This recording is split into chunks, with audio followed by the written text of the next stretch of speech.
Hi, everybody. I hope you're all doing well. We are now, believe it or not, into our fourth week online. It's kind of crazy.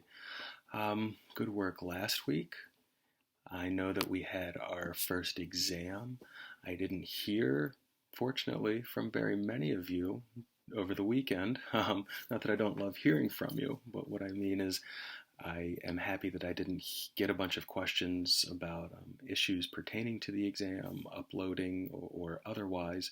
So I will be grading them sometime this week, and I'm just happy to at least get the sense that there didn't seem to be any type of major technological issues or anything there.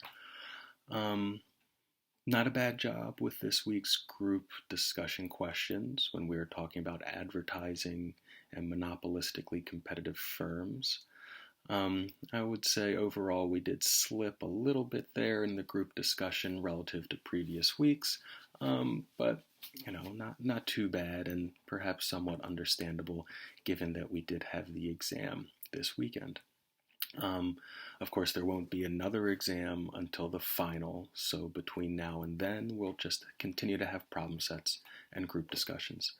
Um, just quickly, from the group discussions, most of you agreed that advertising made sense for firms in monopolistically competitive markets, really as a necessary way to try to differentiate their product and develop a brand name to try to capture as big a share of that market as possible. Some interesting points that came up. Some of you discussed how advertising can sometimes just be about certain sales that are maybe taking place, and in that way, really just providing information to the consumer about what the current prices are.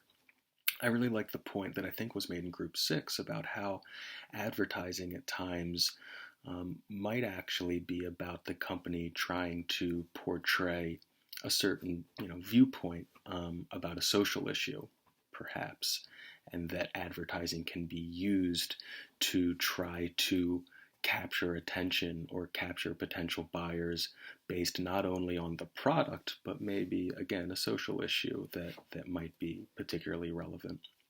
Um, an important point about language, I think, understandably, a lot of people were getting tripped up with the difference between monopoly and monopolistic competition, as well as monopolistic competition and perfect competition. Remember, monopoly and perfect competition are the two ends of the competition spectrum. Monopolistic competition is a particular market structure that has features of both, where there's many firms selling similar but differentiated products, and there is free entry and exit in the market. Um, Anyways, we are now officially done with the microeconomics portion of the semester. Starting this week and for the remainder of the semester, we will be studying macroeconomics, which is examining the economy as a whole. And when we say the economy as a whole, we're typically referring to an economy at the country level.